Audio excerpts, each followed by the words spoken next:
18장에 보면 자, 이 윤리적인 내용들 제가 19장이라고 했나요? 좀 전에 18장이에요. 18장부터 있어지는 거예요. 18장부터 22장. 예, 죄송합니다. 자, 18장에 보면 여기서 중요한 표현 가운데 나오는 이 구별됨에 대한 부분들을 이야기를 하는데요. 18장 2절을 보세요. 2절을 보면 이렇게 말하죠. 너는 이스라엘 자손에게 말하 이르라 나는 여호와 너희의 하나님이니라. 이거 아까 말씀드렸죠. 하나님이기 때문에 하나님의 성품, 하나님이 우리의 하나님이고 우리는 하나님께 속한 자들이기 때문에 하나님을 닮아가는 모습, 즉 윤리적 전제는 여호와 하나님이 그렇게 하시기 때문에 우리도 그렇게 해야 된다라고 하는 그러한 고백이 되는 거예요. 그런 전제가 되는 겁니다. 자, 3절 말씀 보십시오. 너희는 너희가 거주하던 애굽 땅의 풍속을 따르지 말며 내가 너희를 인도할 가나안 땅의 풍속과 규례도 행하지 말고. 자, 구별된 거죠. 애굽과 가나안의 상징은 무엇입니까? 애굽은 이제 이전에 우리가 하나님께 속한 자가 되지 아니한 육에 속한 자의 모습들이 이제 애굽의 상징성이에요. 가나안은 뭡니까? 가나안 땅은 하나님이 그 땅 백성들을 축출하시는 거잖아요. 내어 쫓는 거죠. 심판이에요. 그러니까 그 땅의 심판은 무엇입니까? 그들의 규례와 삶의 문화와 풍습들이 하나님의 거룩함과 전혀 정반대가 되어 있는 거예요. 그러니까 그것을 따르지 말라는 거예요. 그들과 구별된 거예요. 우리의 거룩함이 되어진 신분은 세상과 구별돼. 그래서 이 애굽과 가나안은 세상의 세상을 상징하는 표현이잖아요. 우리가 하나님의 거룩한 백성이 되었다면 그들과 구별된 삶을 가시적으로 보이며 살아가야 된다는 거예요. 구별된 삶이 눈으로 보여야 된다는 거예요. 따르지 않는 거예요. 다른 것을 말하는 겁니다. 자, 이러한 규례가 필요한 이유가 있었어요. 특히 이제 그 시대에 하나님의 창조 질서와 전혀 반대되는, 전혀 막 완전히 그 창조 질서를 훼손하는 일들이 그 고대 근동 사회에 있었다는 거예요. 그러니까 이제 18장에 금지된 내용들을 보면 이 가증한 풍속들, 그것이 성적인 부분들로 연결이 돼요. 매우 이제 입에 담기가 조금 이제 민망한 내용들인데, 이 고대 이 6절부터 18절까지 나오는 내용들이 뭐냐면, 자, 6절을 이렇게 얘기하죠. 각 사람은 자기의 살부치를 가까이하여 그의 하체를 범하지 말라. 나는 여호와니라. 자, 하나님의 형상을 따라 하나님의 창조의 질서 아래 있는 사람들은 자기의 가족, 친족들과 근친 관계를 하지 말라는 거예요. 이때는 이제 이집트 왕족에서도 형제와 자매들과 결혼을 막 했단 말이에요. 이런 것이 일반적인 일이었고, 가나안의 신들, 또 로마 그리스 신화에서도 그죠, 신들 사이에 근친들이 막 일어나는, 근친 성관계가 일어나잖아요. 이러한 것들 속에서 성경 오늘 말씀 속에는 살부치라는 표현을 썼어요. 살이 가까운 친족, 그러니까 가족들로서는 전혀 성적 관계가 진행되지 아니하도록 그렇게 규례를 질서죠. 그 어디죠? 미국인가요? 어딘가 보니까 근친만 함께 해서 가족이 된 그런 가문이 있어요. 근데 거긴 다 정말 이제 그걸 뭐라 그러죠? 변이라고 해야 되나? 돌연변이처럼 다 장애가 있는 사람들이에요. 그러니까 지체 장애, 어떤 형태적 어떤 장애, 엄청납니다. 그러니까 그러한 것들이, 그러니까 그거는 어떤 뭐 전통이라기보다도 그 가족 안에서의 잘못된 어떤 이해 속에서 폐쇄된 가족 관계, 폐쇄된 사회 안에서 살다 보니까 그런 근친의 일들이 일어났는데, 그 결과는 무엇입니까? 생명의 어떤 그 건강성이 완전히 파괴돼 버린 거예요. 그러니까 이 근친 관계가 그 당시 고대 근동에 있었던 거기 때문에 하나님의 창조 질서를 무시하고 있는 것들이라고 하나님은 규정을 하시는 겁니다. 21절을 보세요. 21절에 보면 몰렉에게 자녀를 바치는 겁니다. 몰렉에게 자녀를 바치는 것은 이 매우 음란한 행위로, 악한 행위로 규정을 합니다. 그래서 생명의 주관자는 하나님이시고 자녀를 이제 신에게 바치는 제물이 아니라 하나님이 부모에게 맡긴 생명의 위탁 관계가 되어야 되는 거예요. 그러니까 이게 이런 하나님께서 너희는 세경하고 번성하라고 하면서 하나님이 그 생명을 부모에게 위탁을 했는데 이걸 왜 신에게 바치냐 말이에요. 이 생명의 어떤 또 한 생명을 생각할 때 이것을 자기 임의대로 할 수 있는 것, 또 신이 생명 사람을 먹는 거냐 말이죠. 이런 악한 일들이 그때 있었기 때문에 이걸 금지하는 겁니다. 22절에 보니까 여기에는 이제 너는 여자와 동침한 같이 남자와 동침하지 말라. 이건 동성애죠. 동성성행위를 금하는 겁니다. 뭐 학자들 가운데 논란이 여러분 이것도 표를 들을 거예요. 그 표에 보면 논쟁이 여전히 있습니다만 그 과거 가나안 땅에서의 동성의 성관계가 어떤 신전에서 있었던 어떤 제의적 행위다라고 하는 그런 학설이 있는데 어쨌든 뭐 그러한 것들이 비일비재했다는 겁니다. 창세기에 나오는 소돔 땅의 심판, 사사기에 나오는 그 레위인의 첩을 범하는 그러한 악한 일들, 이런 것들이 다 동성애의 일들이에요. 여러분 지금 뭐 차별금지법에 관련된 부분들 또 동성애 퀴어 축제라든가 이런 부분 나오는 거, 여러분 우리가 정말 이건 창조 질서를 완전히 붕괴시키는 겁니다. 그리고 창조 질서를 붕괴시킬 뿐 아니라 성적 타락의 문제, 이거 완전히 퀴어 축제를 보면 이게 성적인 문란한 다 벗고 어떤 막 그 섹시한 그런 것들을 어필하려고 하는 섹스 어필을 하는 그러한 일들이 그 행사의 중심에 아주 민망한 거란 말이죠. 그리고 이것을 성적인 어떤 젠더의 갈등, 젠더에 대한 부분들을 너무 다양화시키는 거예요. 뭐 자기가 나는 이런 성이다라고 선언하면은 뭐 그 성이 되는 것처럼 그런 말도 안 되는 일들을 행하고 있단 말이죠. 남성은 남성이고 여성은 여성이에요. 하나님 창조의 질서, 물론 그 속에서 어떤 부분들은 있어요. 정신적인 완전 문제. 이거는 이제 뭐 매우 극소수지만 어떤 육체적인 어떤 문제가 생기는 부분들도 없잖아 있다고 학계에서는 보고를 하고 있습니다만 어쨌든 그런 아주 소수의 경우를 제외하고는 많은 부분은 성적인 문제로 인해서 그런 동성애의 일들이 발생하고 있다는 것은 이제 연구의 결과들로 나타나고 있습니다. 어쨌든 동성행위는 그 당시에 있었고 이건 창조의 질서에 완전히 위배되고 가나안 땅과 소돔 땅 하나님의 심판과 징계에 매우 중요한 이유가 되는 한 부분이다라고 하는 것을 우리는 잊지 말아야 될 것입니다. 자, 또한 이제 23절에 보면 짐승과 교합한다는 표현을 써요. 수간이죠. 이제 짐승과 교합하는 일들이 그 당시에도 있었고 이거는 이 창조 질서를 완전히 붕괴시키는 일들이다. 어떻게 뭐 이러한 것들은 있을 수 없는 일임을 선언하고 있습니다. 그러니까 결국 18장은 성적인 금기를 얘기하는 게 아니라 이 창조 질서를 지키고자 하시는 하나님의 그러한 의지예요. 그러니까 창조 질서를 지키는 것뿐 아니라 지금 이제 많은 부분이 이러한 일들이 우상숭배를 하는 과정 속에서 나타나는 일들이 되었다. 그러니까 우상숭배를 하면서 사실 이제 그리스 로마 신화도 보면 보세요. 매우 문란하고 타락한 신들의 모습들이 나타나고 있어요. 그것은 이야기하는 바 무엇입니까? 인간의 욕망이 신들의 이름으로 발현이 됐다. 인간들은 마음대로 하지 못하는 윤리와 도덕과 양심들이 있기 때문에 그렇게 문란하게 마음대로 할 수 없지만 신들이라고 하는 이름으로 그들은 인간의 초월적 존재로서 이제 존재하고 있다라고 하는 그들의 설정으로 인해서 그 존재들은 인간에 관여할 수 없기 때문에 자신들이 하고 싶은 것들을 다 투사하여서 그들에게 그런 것들을 행하게 만들어 놓는 거예요. 근친이라든가 동성이라든가 뭐 이런 것들을 막 행하게 만들어 놔서 대리 만족을 얻는 것. 이것이 이제 우상숭배와 어떤 신화라든가 이런 것들에 나타나는 현상들의 이유다라고 이야기를 하고 있어요. 자, 결국 어쨌든 뭡니까? 그것이 우상숭배의 하나의 제의적 요소로 들어가고 있기 때문에 하나님은 그걸 금하는 겁니다. 창조 질서를 깨트리는 일이기도 하고 우상숭배로 나아가는 요소가 되기도 하는 이 일들을 분명히 하나님은 금하고 계신다.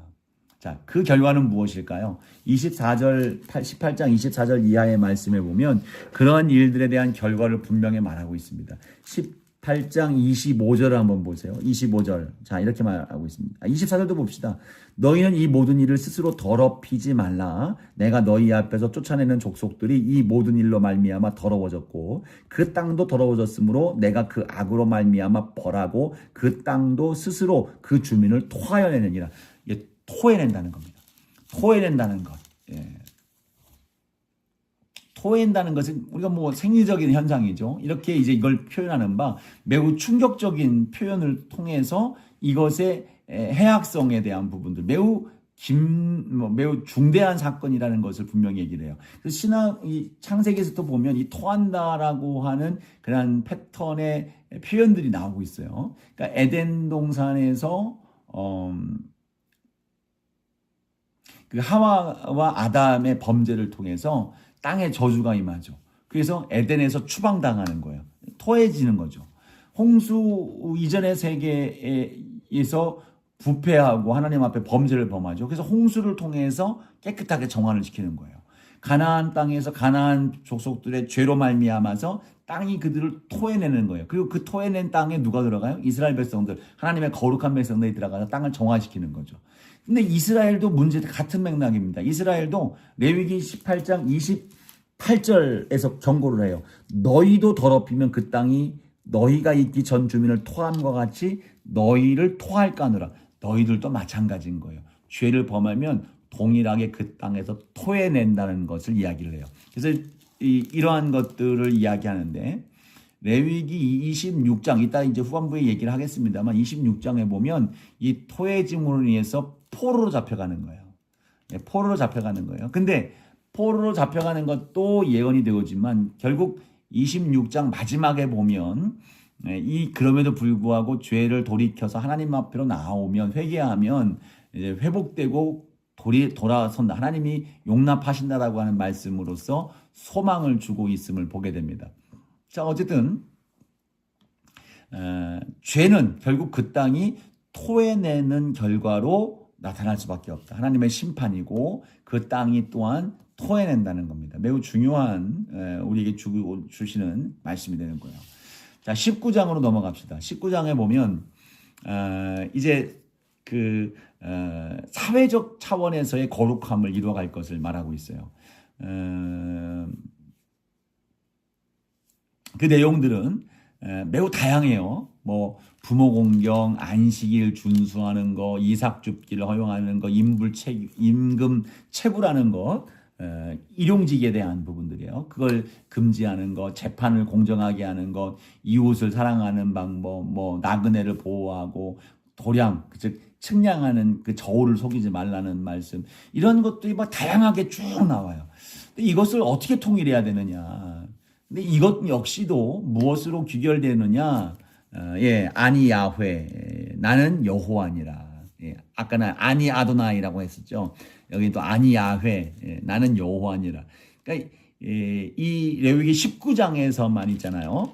이 나는 아니 야훼, 나는 여호와니라라고 하는 이 말씀이 16번 등장해요. 그러니까 여기서 엄청나게 등장하는 거예요. 그러니까 이 구절들은 다 다양한 이야기들을 하고 있지만 근본 무엇입니까? 근거는 뭐예요? 너희들은 이렇게 살아야 된다. 왜냐? 나는 여호와가 이렇기 때문이다. 나 여호와가 이렇기 때문이다.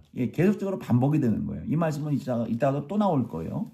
자, 하나님이 이러하였기 때문에 나는 여호와, 나는 야훼, 나는 여호와 이러한 하나님이기 때문에 너희도 이렇게 살아야 된다. 하나님의 사랑과 하나님의 긍휼과 하나님의 공의와 하나님의 정의와 하나님의 선이 우리가 하나님께 속한 자라면 우리 또한 하나님처럼 그렇게 나타나는 삶이 되어져야 된다라고 하면서 이 땅에서 있어야 될 기본적인 것들을 쭉 말씀을 하고 있습니다.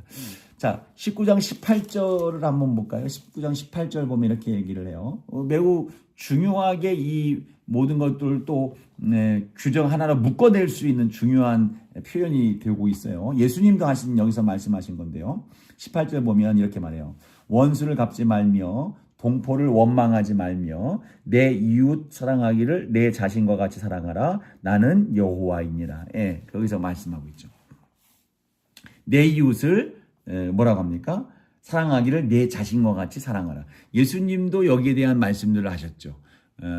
또 마가복음이나 누가복음 여기서 계속 이런 말씀들을 신약의 저자들도 이렇게 얘기를 해요. 야고보서 2장 8절이라든가 갈라디아서 5장 14절이라든가 이런 쭉 말씀을 하고 있는데 그냥 구약의 한 계명으로서 보는 게 아니라 구약의 윤리 강령을 하나로 묶어내는 중요한 가치로 보는 거예요. 결정적으로 이것을 요약하는 하나의 단어가 문장이 되는 겁니다. 내 이웃을 내 자신과 같이 사랑하라고 하는 말씀이죠. 근데 이 이웃의 범주는 그 원어를 보면 이웃에 대한 이제 원어는 레아라고 하는 단어인데요. 이 레아라고 하는 단어는 기본적으로 동료 이스라엘을 가리키지만 레위기 19장 34절에 보면 똑같은 단어이지만 이 단어가 어디까지 확장이 되냐면 34절을 보세요. 19장 34절 너희와 함께 있는 거류민을 너희 중에서 나은 자같이 여기며 자기같이 사랑하라. 그러니까 즉 거류민 이방인들에게까지도 확장이 되는 거예요. 그러니까 나그네를 너희처럼 사랑하라. 거류민을 너희처럼 사랑하라. 그러니까 여기서 이웃사랑의 범위는 민족의 경계를 뛰어넘어서 다른 이방 민족, 우리 나그네, 거류민까지도 확장되는 것을 분명히 말씀하고 있습니다. 자, 그리고 여기 중요한 특징은 이 구체적으로 이웃사랑을 어떻게 해야 되느냐가 실천적으로 보여주고 있다는 거예요. 자, 이거 조금 이것도 표로 드리겠어요. 표로 올릴 텐데요. 이 표를 보면, 자, 19장 9절, 10절을 보면, 자, 이것이 매우 재밌어요. 곡식을 거둘 때에 밭 모퉁이까지 다 거두지 말라는 거예요. 모퉁이, 그러니까 구석구석까지 다 거두어서 싸그리 다 가져가지 말라는 거예요. 그러니까 이 이삭을 거두는 곡식을 거두는 주인은 밭 모퉁이에 있는 곡식은 거두지 않을 의무가 있는 거예요. 그죠? 거두지 말아야 될 의무가 있습니다. 거두면 안 되는 거예요. 또 땅에 떨어진 것들도 주스면 안 되는 거예요. 그러면서 과부나 가난한 사람들 그리고 나그네 즉 집이 없이 여행 중인 사람들이죠. 이런 사람들은 그 밭에 추수한 밭에 가서 그 떨어진 것들과 모퉁이에 남아있는 것들을 거둘 수 있는 권리가 있는 거예요. 그 사람들이 그걸 통해서 식량으로 삼게 되어지는 그런 하나님의 긍휼과 은혜의 근거가 되는 것이죠.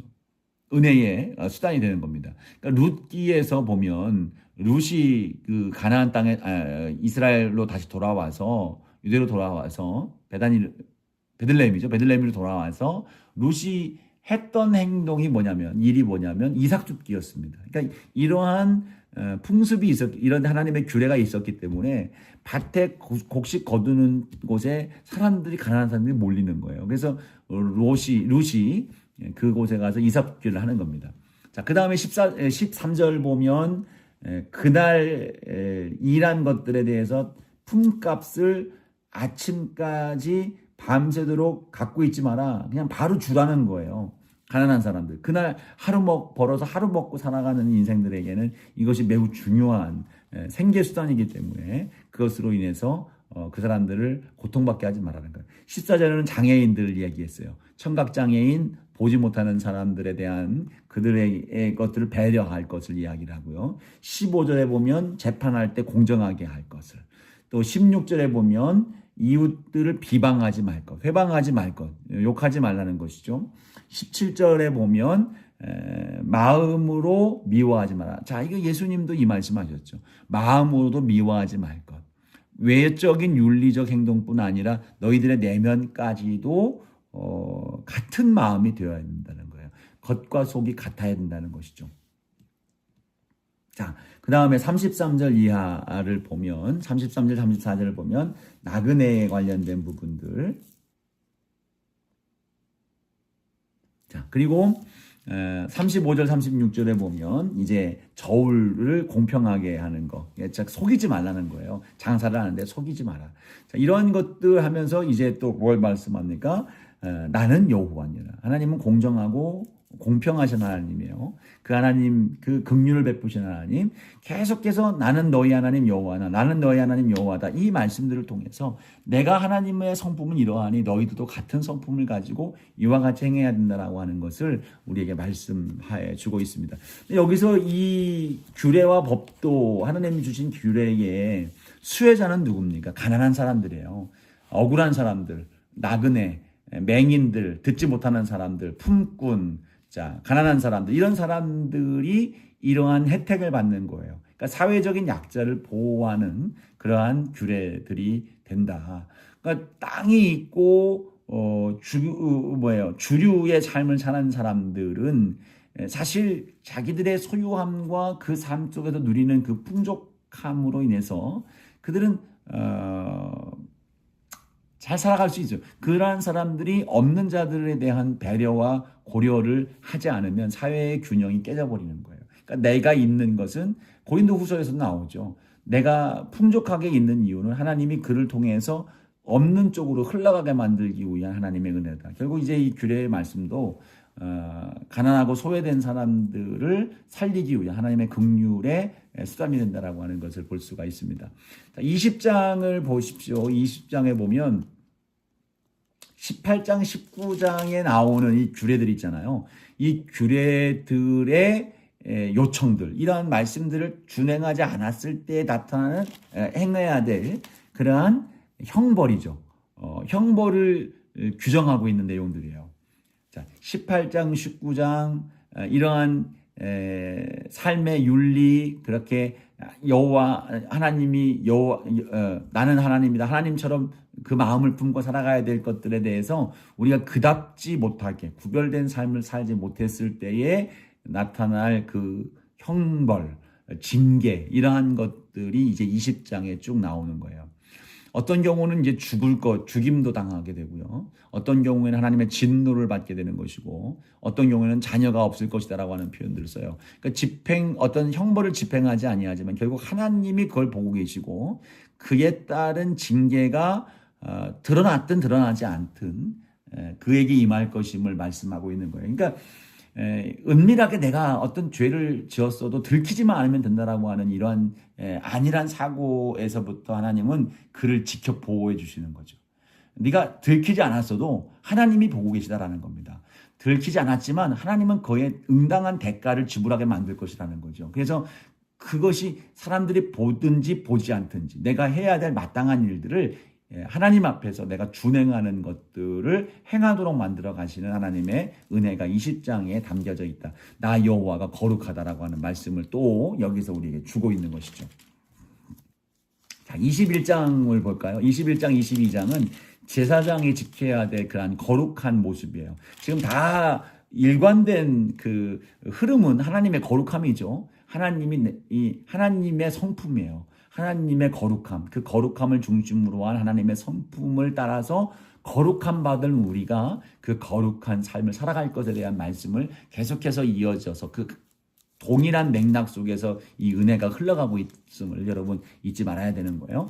제사장도 마찬가지예요. 제사장도 거룩해야 된다는 겁니다. 제사장에게도 중요한 규례들이 있어요. 거룩하다라고 하는 것은 무슨 제의적인 행동을 통해서 정결 예를 행하고 의식을 통해서 거룩함 받는 것뿐 아니라 제사장 역시도 제사장의 그 거룩한 일들을 수행하기 위해서 거룩한 삶을 살아가야 되는 겁니다. 그래서 21장에 보면 거기에 보면 몇 가지 내용들이 나오는데 1장부터 4장, 그러니까 1절부터 4절까지에 보면 죽은 시체를 접촉하면 안 되는 거예요. 죽은 시체를 접촉하면 부정해진다. 이 생명을 주관하는 생명이신 하나님을 섬기는 데 있어서 죽음의 역사가, 죽음의 이해가, 죽음의 어떤 그런 관계성이 그를 다스리지 않게 하는 거예요. 그러니까 물론 이게 죽음의 시체를 만졌다고 해서 내가 어떤 막 큰 영향을 받는 게 아니라, 이거는 이따 한 번 더 강조를 하겠습니다만, 하나님의 생명이심, 그러니까 하나님의 실존에 대한 그 예표가, 그 표현이 제사장을 통해 나타나는 겁니다. 제사장의 그 정결함, 제사장의 그 준엄함, 제사장의 그 중보성, 이러한 것들이 하나님의 성품, 하나님의 속성, 하나님에 대한 어떤 하나의 상징적 표현들로서 하나님은 이 세상 사람들에게 이 제사장을 통해서 보여주신다는 거예요. 예, 그래서 이 제사장의 규례는 매우 중요해요.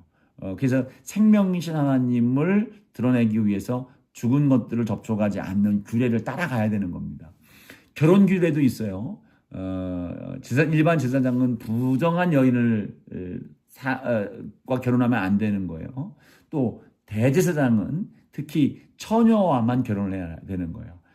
이 가정 자체가 또한 정결한 모습 속에 보존이 되어야 되는 겁니다. 21장 17절 이하 17절부터 23절까지의 말씀을 보면 여기에는 이제 제사장의 신체적 결함이 있으면 안 된다. 제사장에게는 신체가 정결해야 된다. 결함이 있으면 흠이 없어야 된다라고 하는 것을 말하면서 12가지의 흠에 대한 부분들을 이야기를 해요. 근데 여기서 또 혹자는 이제 그 오해를 할 수 있는 것이 그럼 장애에 대한 차별이 아니냐라고 얘기할 수 있지만 여기서는 앞서 말씀을 드렸던 것처럼 하나님의 흠 없음이라고 하는 것을 상징하는 존재가 이제 또 제사장이란 말이에요. 그러니까 이 흠 없는 것들을 드리고 흠 없는 사람으로서 세워야 되고 흠 없는 제물을 드려야 되는 그 흠이라고 하는 부분들을 하나님은 하나님의 존재를 드러내시기 위한 하나의 통로로 쓰시는 거죠. 하나님이 드러나는 하나의 모습, 상징성인 모습으로서 나타나기 때문에 이 흠 없는 존재를 쓰는 것이 매우 중요한 요건이 되는 겁니다. 차별이 아닙니다. 예. 다음, 22장으로 보면 22장 1절부터 16절에 보면 거룩한 제물을 어떻게 취급할 것인가에 대한 부분들을 이제 쭉 이야기를 하고요. 17절부터 끝에까지는 흠 없는 제물은 그럼 어떤 제물이냐라고 하는 내용들을 쭉 이제 얘기를 하고 있어요. 다시 반복해서 말씀을 드리면 이게 21장 17절부터 23절에 나오는 이 제사장의 신체적 결함에 대한 부분들은 앞서 이제 얘기했던 레위기 19장 14절에 보면 귀머거리 즉 장애자, 청각장애자와 시각장애자를 보호하시는 하나님의 그 규례를 볼 때에 차별하는 부분들이 결코 아니다. 흠없는 하나님의 그 존재 그리고 흠없는 그리스도의 피 이런 은혜를 우리에게 제사장을 통해서 드러내기 위한 내 외적인 완전함을 표현하기 위한 통로로서 제사장이 쓰임받기 때문에 그 흠없음을 상징적으로 표현하는 것이지 차별이 결코 아니라는 것을 알아야 될 것입니다. 자, 23장부터 25장까지의 모습을 볼게요. 23장부터는 이제 시간적 개념으로 가는 거예요. 절기의 이야기가 나오게 되는데요. 절기를 우리가 이해를 할 때에 시간으로도 이 거룩함을 표현할 수 있다라고 하는 것을 이 말씀을 통해서 보여주고 있는 거예요. 17장부터 22장까지는 거룩한 공간 성소에서 하나님과의 거룩한 관계성 그리고 관계 즉 가족, 사회 공동체, 제사장으로 일어나는 거룩의 범위를 확정했다면 23장 25장부터 25장까지는 거룩의 범위를 어디로 확장하느냐? 시간으로 확장하는 거예요. 다시 말할게요. 레위기 17장부터 22장까지는 거룩한 공간, 성소 안에서의 성소에서 거룩한 관계로 범위를 확장했다고 한다면 레위기 23장부터 25장까지는 그 레위기가 확장되는 거룩의 범위가 시간으로까지 나아가는 거예요. 자, 하나님의 공간만 거룩한 게 아니라 하나님의 시간도 거룩하다는 거예요. 23장에는 절기이고 25장은 신년에 대한 부분들을 말씀하고 있습니다. 23장에 보면 이스라엘의 절기가 나오는데 이 절기는 거룩한 시간들이에요. 거룩한 시간. 하나님이 구별하신 시간들이라고 의미죠. 그래서 이 히브리어는 모아딤이라고 하는 표현을 쓰는데 절기를 모아딤이라고 그래요. 근데 이 모아딤이라고 하는 것은 정한 때라고 표현을 써요. 정한 때. 하나님이 정한 때. 이 모아딤이라고 하는 말의 어근은 야드라고 하는 표현인데 약속하다 만나기로 정했다라고 하는 뜻이에요. 그러니까 절기는 단순히 종교 행사, 이날은 무슨 날, 무슨 날, 무슨 날에서 이런 행사를 하는 거야 라고 하는 것이 아니라 하나님이 그날을 정하셨는데 무엇을 위해서 정했습니까? 하나님이 이스라엘 백성들과 만나기로 약속한 시간이라는 거예요. 만남을 위해서 정해놓은 시간, 그것이 절기입니다. 하나님과 만남이라고 하는 것은 결국 또 무엇을 전제를 할까요? 거룩함이죠. 거룩함. 여러분, 이 거룩함은 계속 레위기 안에서 담겨져 내려오는 중요한 가치이기 때문에 모든 것이 이와 관련돼서 얘기를 해요. 자, 메소포타미아의 종교 안에서도 종교력이 있었어요. 그러니까 종교적인 절기가 있었고, 그 종교력이 있어서 무슨 날 어떤 것들, 어떤 일들이 있었단 말이죠. 근데 이건 특징이 있습니다. 메소포타미아와 이집트의 종교력은 뭐냐면 자연의 순환 속에서 일어나요. 봄, 여름, 가을, 겨울 이런 절기를 지키면서 이게 자연의 어떤 계절의 전환점 부분에 있어지는 절기가 생겨요. 그래서 이 절기를 끝내면 계절이 바뀌는 거예요. 봄에서 여름으로 가고 여름에서 겨울로 가는 가을로 가는 이런 절기 사이에 이런 계절의 변화 사이에 절기가 들어가는 거예요. 나일강의 범람을 통해서 어떤 또 절기가 드러나고 그 절기를 통해서 농사를 짓게 되고 이런 것들이 반복이 되는 거예요. 또 바알의 죽음과 부활이라고 하는 그러한 이야기, 신화가 있죠. 바알의 죽음과 부활, 이것이 하나의 반복적으로 나타나는 일들인데 이 바알의 죽음과 부활이 해마다 또 계속 반복되는 거예요. 그 순환에 묶여 있는 거예요. 왜냐하면 자연적 순환과 함께 맞돌아가기 때문이에요. 자연적 순환이 맞돌아가는 이유는 무엇입니까? 바알의 신이 어떤 신이에요? 풍요로운 신이죠. 풍요의 신. 예, 이런 나일강의 범람은 무엇입니까? 그 땅의 그 위에 있는 상류층에 있는 옥토의 그 뭡니까? 그 흙을 범람을 통해서 나일강 주변에 막 쌓아놓는 거예요. 비옥한 토양이죠. 그러니까 이집트에는 비가 오지 않지만 나일강이 범람해서 그 주변 토양들을 다 비옥하게 만들어가는 거예요. 이런 상황들을 통해서 그 시기마다 절기를 두었기 때문에 이건 농사와 관련되어 있고 자연의 순환과 관련되어 있어서 그 신들은 계속해서 또 죽고 부활하고 그 절기는 결국 자연의 순환과 연결되어 있는 거예요. 근데 이스라엘 하나님이 주신 이 절기는 다릅니다. 결이 달라요. 뭐 똑같이 돌아가는 순환은 마찬가지겠죠. 1년에 한 번씩 돌아오는 순환인데 여기에서 이 하나님이 주신 절기는 단순히 시간의 순환과 자연의 순환과 또 이것이 어떤 농사와 이런 것들을 위한 어떤 다른 목적성이 아니에요.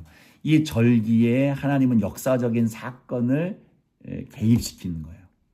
6월절은 출애굽의 사건, 초막절은 광야 방랑했던 시기를 기억하게 만드는 그런 절기가 되는 거예요. 그러니까 이스라엘의 그 절기는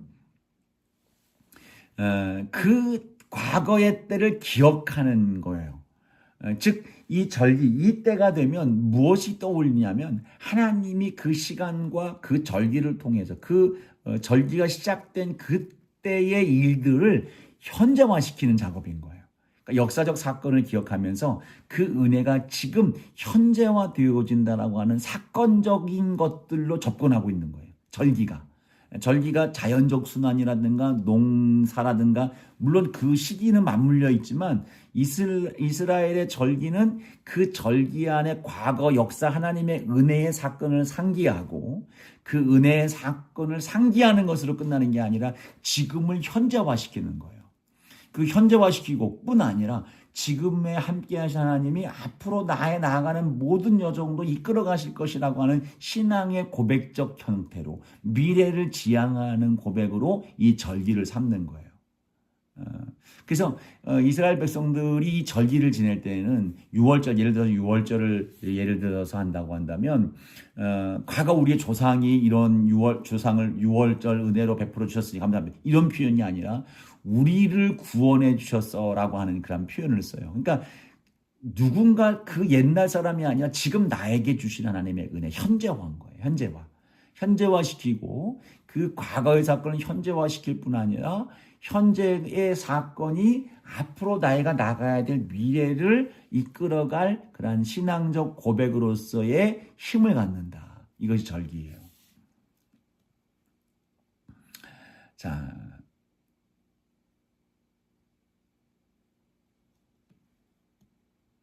여러분에게 이제 각 절기에 대한 시간이 지금 많지 않기 때문에 안식일 여기서 나오는 이제 내용들이 안식일 뭐 유교절과 유월절과 무교절 또 초실절 칠칠절 오순절 뭐 나팔절 대속죄일 초막절 장마 쭉 이제 말씀을 하고 있는데 여기에 대한 표를 여러분들에게 공급을 하겠습니다. 요거 한번 기본적으로 여러분들이 한번 읽어보시면서 어떤 의미를 갖고 있는지 여러분 한번 보시면 되겠습니다.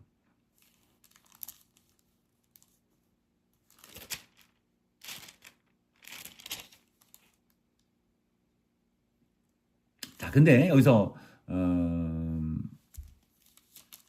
예, 자 24장으로 한번 넘어보겠습니다. 24장. 근데 여기 24장을 보니까 지금 23장까지 쭉 나오는 일관된 이제 흐름이 있었어요. 거룩이라고 하나님의 거룩이라고 하는 것, 나는 여호와니라라고 하는 그 말씀을 근거해서 쭉 거룩함의 맥락이 이어져 오는데 불현듯 24장이 여기서 들어오는데 24장이 내용이 뭐냐면 성소의 등불, 또 진설병, 또 이런 사건이 있고요. 이런 내용들을 말씀하고 있고 1절부터 9절까지가 그거고 10절부터 23절까지 이제 이건 신성 모독 사건과 거기에 대한 처벌 사건에 대한 이야기가 실제 예로 이제 어떤 사건을 근거해서 이걸 이야기하는 거예요. 그러니까 이 전혀 형질이 다른 두 사건이 한 장에 이제 배치된 것도 그렇고요. 또 이 내용 자체가 이 중간에 들어오는 것도 조금 어색함이 있습니다. 근데 이것도 이제 같은 맥락으로 볼 수가 있는 거예요. 성소의 등불은 무엇입니까? 꺼지지 않는 등불이 끄면 안 되는 거예요. 진설병도 하나님 앞에 끊임없이 매 주마다 드려야 될 그런 하나님께 드리는 그런 하나님이 주시는 만나의 개념으로서 은혜의 개념으로서 이걸 계속 지속하는 거예요. 근데 그러니까 등불이 꺼진다는 거 이것은 결국 하나님과의 관계가 깨진다는 것을 단절된다는 것을 의미하는 거예요. 그러니까 이러한 것들을 중간에 끊임없이 하나님과 관계를 갖고 하나님을 섬기는 헌신과 하나님을 높이는 예배, 경배의 개념으로서 등불과 진설병이 끊이지 아니하도록 유지되고 나아갈 수 있는 것. 그것이 이제 거룩한 하나님과의 관계가 지속될 수 있는 상징적 의미를 담고 있는 그런 도구다, 통로다라고 하는 것으로 이해할 수가 있습니다. 신성모독 사건 이제 10절부터 쭉 이제 말씀을 하고 있는데, 뭐 혼혈인 애굽 사람과 아버지가 애굽 사람과 어머니가 이스라엘 여인이 혼혈인과 싸우다가 이제 이 혼혈 남자가 하나님을 이제 모욕하는 거예요. 저주하는 거죠. 여기에 대해서 이제 징계하는데 죽음으로써 그를 처벌할 것을 말씀하고 있는 것이죠.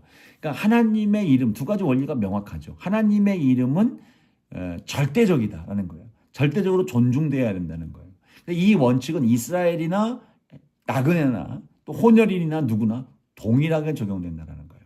자, 이것이 이 신성이 모독되어지는 순간 하나님과의 관계가 깨어지는 일들이 되는 거예요. 하나님과의 관계를 깨뜨리는 일들에 대한 방지, 이것이 이제 신성 모독 사건에서 우리가 주는 의미라고 볼 수가 있습니다.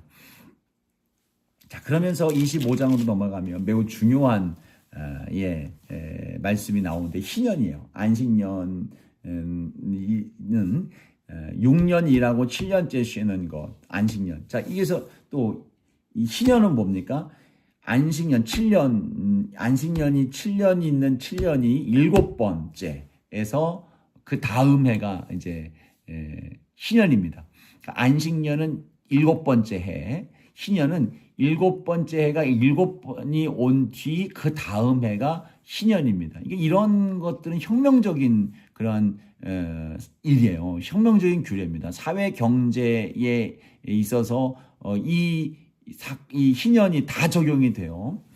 8절부터 15절, 25장 8절부터 12절까지가 희년에 대한 이제 규례인데, 이 희년에 대한 희년은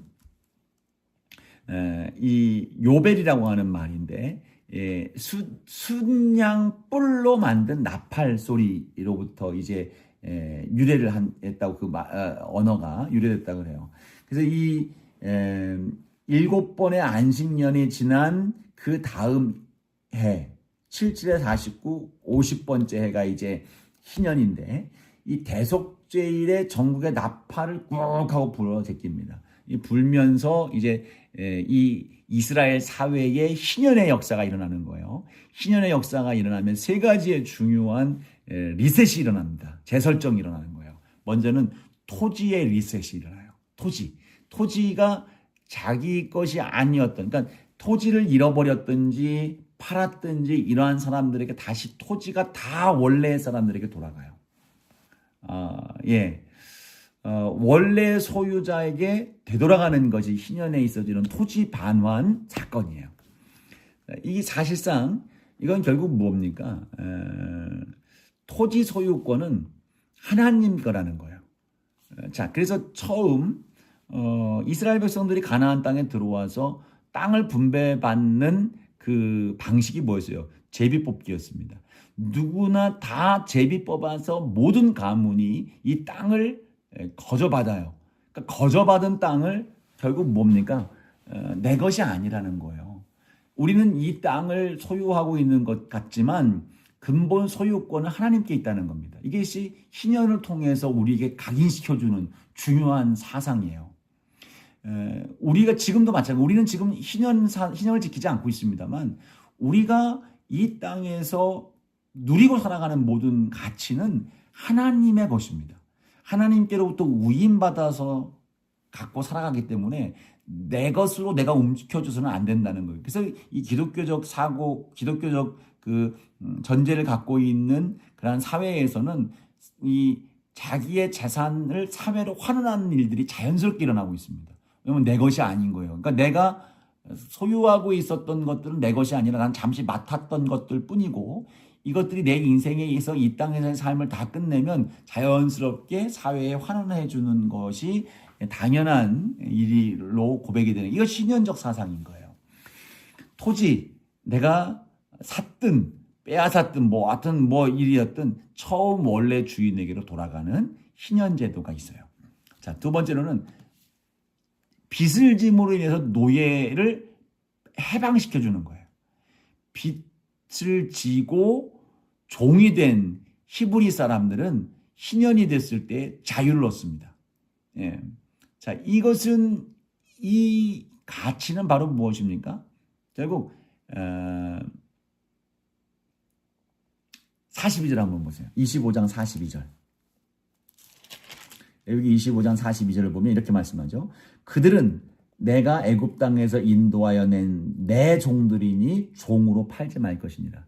그러니까 지금 히브리인들 종은 하나님이 구원해 내심과 동시에 하나님의 것인 거예요. 자, 우리 또한 마찬가지예요. 우리 또한 하나님의 예수 그리스도의 피로 말미암아 우리를 건져내셨으니 우리의 존재는 누구의 것입니까? 하나님의 것인 거예요. 그러니까 하나님의 것이기 때문에 그런 개념인 거예요. 그래서 그 종들이기 때문에 너희에게 종으로서 지금 삶을 살고 있지만 희년 50년째가 되어지면 이들은 자유함을 얻게 된다는 거예요. 영원한 종이 아니라는 거예요. 자, 그 다음에 토지 반환했고 종을 해방시켰고요. 또 하나는 땅이 안식해야 됩니다. 땅을 안식하는 거예요. 희년에는 농사를 지으면 안 됩니다. 온 나라가 그 땅에 그 해에는 농사 짓지 않는 거예요. 일이 커지죠. 자, 근데 희년은 안식년에도 땅에 농사를 안 져요. 1년 동안. 근데 6년 동안 일했고 7년째 땅을 농사를 안 짓기 때문에 땅이 쉬는 겁니다. 땅이 쉬고 땅도 쉬는 거, 사람도 쉬죠. 안식일에 사람도 쉬는 것처럼 똑같아요. 땅도 쉬어요. 근데 이 안식년에 쉬게 되면 그 다음 해에 그 당해는 아니지. 그 전년 거 먹으니까요. 그 다음 해 식량이 문제가 생긴단 말이에요. 근데 이것을 믿음으로 포기해야 되는 거예요. 믿음으로. 주일날도 우리가 일하지 않는 것은 뭐 개인 기업을 하는 식당을 하든지 주일날 일을 안 하잖아요. 그것은 하나님께 맡기는 거예요. 안식일 만나가 내려오지 않았어요. 만나가 내려오지 않았지만 이것을 하나님이 먹이셔서 토요일날 2배를 거두게 만드시는 거예요. 이것의 논리를 우리는 분명히 알아야 됩니다. 그래서 이 안식일 마찬가지로 안식년, 그러면 안식년 전 6년째는 2배로 거두게, 아니면 뭐 녹여서 1년부터 6년까지 비추갈 수 있는 충분함을 하나님이 허락하시는 거죠. 7년째는 쉬는 거예요. 근데 희년은 어떤지 아세요? 77에 49에서 49년째가 안식년이에요. 그 다음에 50년째가 희년이에요. 2년을 쉬어야 됩니다. 2년을 쉬는 것은 대단한 믿음이 아닐 수가 없어요. 이 대단한 믿음이지만 그러나 그때를 희년으로 쉬게 되어지면 여러분 하나님은 그 날을 책임져 주시는 겁니다. 예, 이것이 대단한 믿음이고 우리가 가져야 될 믿음인 거예요. 지금 당장 내가 일하지 못했다고 해서 안달나거나 조바심 가질 거 아닙니다. 한 주 중에 하루를 쉰다고 해서 여러분 우리가 망하지 않는 거예요. 하나님의 은혜를 입게 되는 것입니다.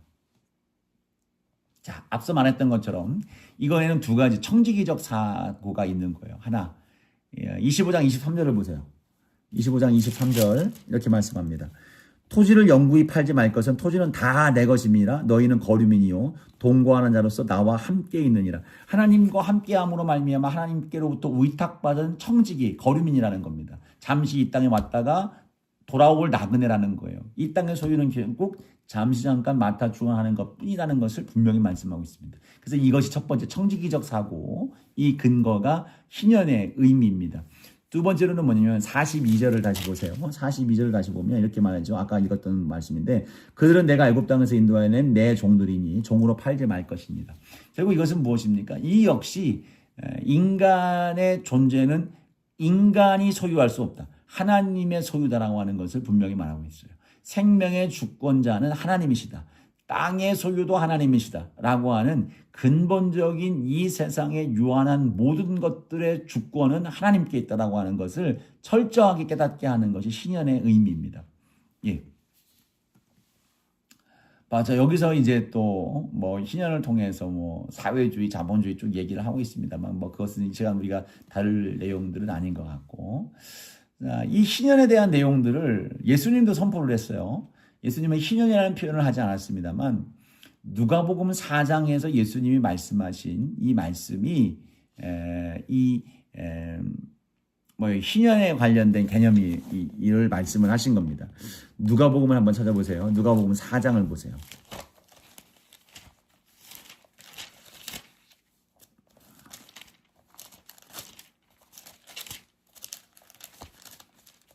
누가복음 4장 17절, 18절, 19절 한번 보시죠.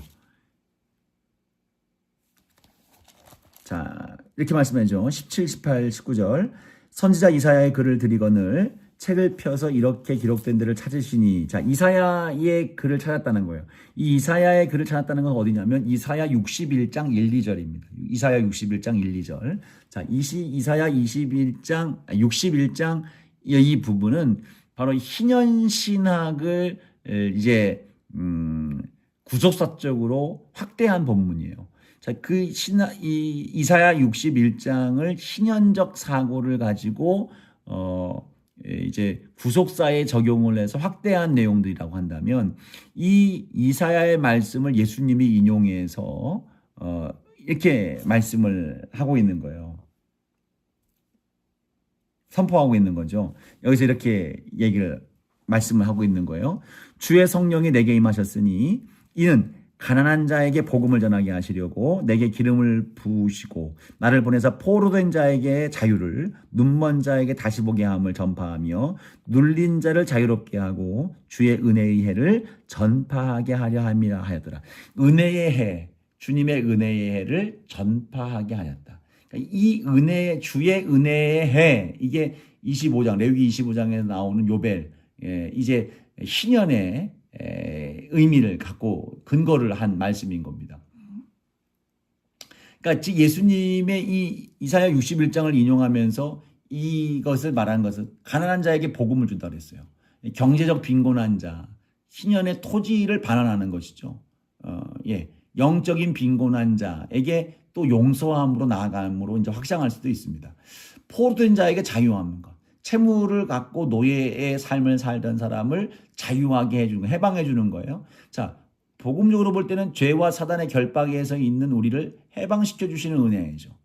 주의 은혜의 해라고 하는 이 표현 속에서 이 희년을 의미하고 있는데 그리스도 안에서의 영원한 희년, 우리는 영원의 안식을 누리게 되는 거예요. 영원한 자유를 얻게 되는 거예요. 영원한 은혜를 누리는 삶을 살게 되는 겁니다. 자, 그리고 또 하나 중요합니다. 21절을 보십시오. 21절. 이에 예수께서 그들에게 말씀하시되 이 글이 오늘 너희 귀에 응하였느니라. 너희 귀에 응했다라고 하는 것. 예, 이것이 바로 뭡니까? 예수 그리스도를 통해서 이게 성취가 됐다는 거예요. 완전한 성취죠. 신년을 통해서 50년에 한 번씩 이루어졌던 일들이 예수 그리스도를 통해서 이 은혜의 해가 영원토록 주님 안에서 완성이 됐다는 걸 얘기하고 성취가 됐다는 걸 얘기하는 겁니다. 자, 정리하면 레위기 25장의 희년의 내용은 이사야 61장의 종말론적 희년을 예언하는 말씀으로 연결이 돼요. 그 연결이 된 이사야 61장의 말씀을 예수님께서 찾으셔서 누가복음 4장에서 이 말씀을 선언을 합니다. 예수 그리스도께서 선포를 하여 주님 안에 있음으로 선포를 하게 됩니다. 그 선포를 한 것이 자 이어지는 데가 어디입니까? 갈라디아서 5장 1절 보면 그리스도께서 자유롭게 하려고 자유를 주셨으리라는 표현이 있어요. 그 자유함을 우리에게 허락하셨다. 구속사적 개념으로 이것이 적용이 된 표현입니다. 그리고 이것이 어디로 연결돼요? 요한계시록 21장 22장으로 넘어가서 새 창조, 영원한 자유와 영원한 회복의 완성으로서 연결되는 것이 이 요한계시록으로까지 나아가는 그러한 구속사적 희년의 의미로 연결이 되는 겁니다. 자, 좀 빨리 해야 되겠네요. 얼마 남지 않아서. 자, 26장, 27장을 보면 이제 마지막이죠.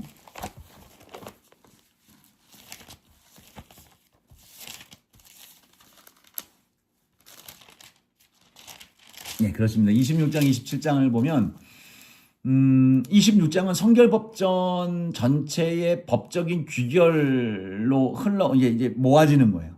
이제 레위기의 신앙에 있어서의 어떤 하나의 클라이맥스라고 할까요?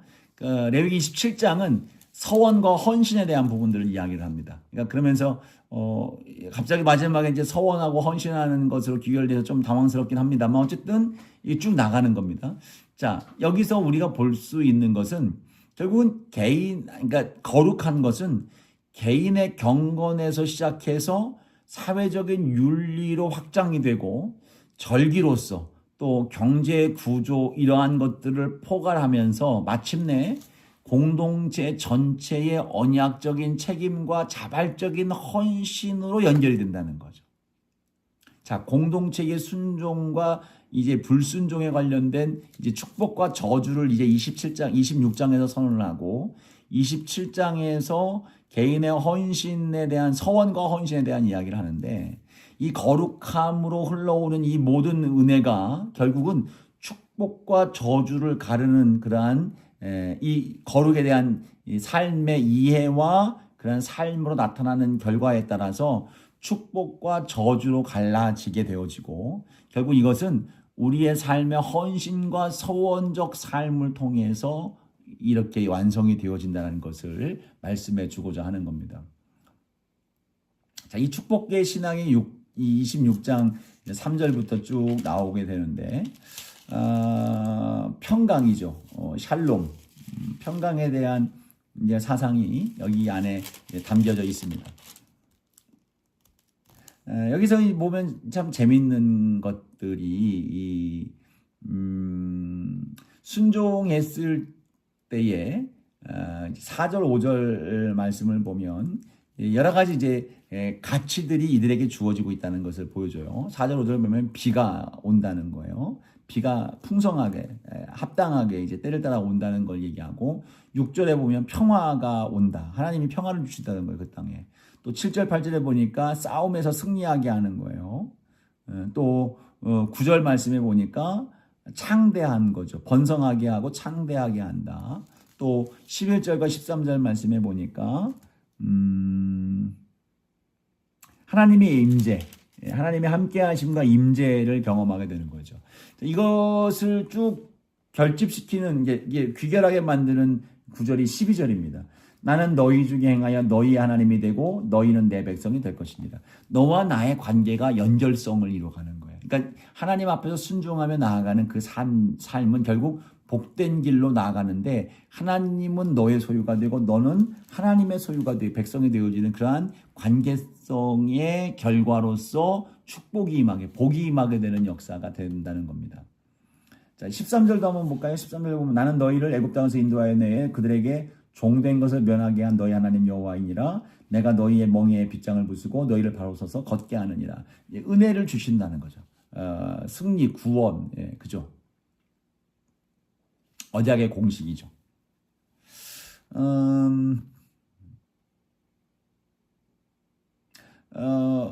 뭐 또 하나 드릴게요. 표 하나가 또 나갈 건데, 하나님과 백성들, 이스라엘 백성 가운데에서 이제 성경의 각 곳곳마다 하나님과의 언약된 그러한 표현들이 쭉 있어요. 그 몇 가지를 쭉 말씀하고 있는데, 구원하시겠다는 약속, 또, 성결하게 하는 어떤 그 법정의 절정적인 이 표현, 너와 나의 관계성에 대한 부분들, 이런 부분들에 대한 표를 하나 더 드리도록 하겠습니다. 자, 이 말씀 26장 12절의 이 공식은 그거예요. 성경 전체를 하나로 묶는 어떤 신학적인 어떤 하나의 끈과 같은 것이라고 볼 수가 있는데, 보면 이제 창조를 통해서 하나님과 인간이 함께 하셨죠. 그 다음에 타락함으로 인해서 관계가 단절이 됐어요. 그리고 구원을 통해서 이제 언약이 회복이 되어지고, 하나님께서 영원한 임재를 약속하시죠. 그러니까 이런 이야기들, 우리가 이제 구원이 되고, 구원의 완성이 되어지는 곳으로 이제 가서 하나님과 영원한 동거가 이제 시작이 되어지는데, 그 관계성이 바로 하나님은 나의 하나님, 우리의 하나님, 그리고 우리는 하나님의 백성, 소유권에 의한 하나의 끈끈한 관계성 안에서 엮이는 그러한 모습으로 이야기할 수가 있습니다. 그리고 이제 저주는 26장 14절 이하에 나오는데, 이 저주의 단계가 있어요. 14절부터 17절까지에 보면 질병과 군사적인 패배가 나와요. 하나님 말씀에 순종하지 아니하고 그 뜻대로 살지 않으면 질병이 오고 군사적으로 지는 거예요. 싸우면. 두 번째 단계 18절부터 20절까지인데요. 자연재해가 와요. 하늘은 뭐 쇠, 땅은 도시라는 이제 표현들을 쓰고 있습니다만,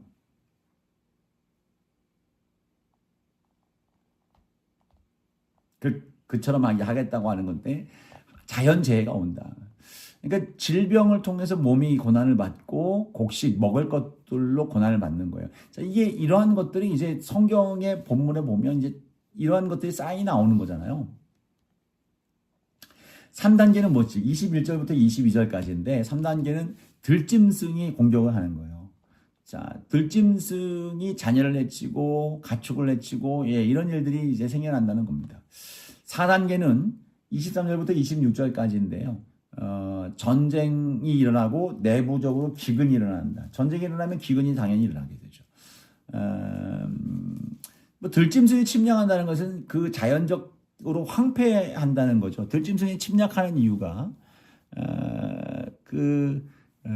먹을거리가 없는 그런 상황 속에서 민가로 내려오고 하는 일들이겠죠. 또 여기서 이제 들짐승이라고 표현했을 때에 이제 생태계 파괴뿐 아니라 들짐승으로 상징되고 있는 이 포악한 무리들의 어떤 공격이라든가 이런 것들도 노략이라든가 이런 것들을 들 수가 있습니다. 4단계는 이제 전쟁이라고 그랬죠. 이것이 더 심화가 되어지는 것이죠. 내부적 기근이 당연히 일어나게 됩니다. 5단계는 무엇입니까? 포로로 끌려가는 거예요. 이게 이제 이미 예고가 됐습니다. 최종 심판의 단계인데 27절부터 39절까지의 내용들이 바로 그러한 부분들이 나오는 거예요. 너와 27절 보면 너희가 이같이 될지라도 내게 청종하지 아니하면 내게 대항할진데 쭉 하면서 이제 7배나 더 할 것이라 말씀하면서 이제 포로로 잡혀갈 것에 대한 부분들, 이것을 이제 남의 땅 가가지고 원수의 땅에서 끌려갈 것이다. 그래서 그 마음을 약하게 해서 두려운 마음 속에 있는 그런 존재가 될 것이다. 뭐 이런 쭉 이제 말씀들을 하고 있어요. 이게 실제로 이제 기원전 586년 바벨론 포로 가면서 이제 예언이 성취가 되어지는 과정이죠. 자, 그러면서 이제 음,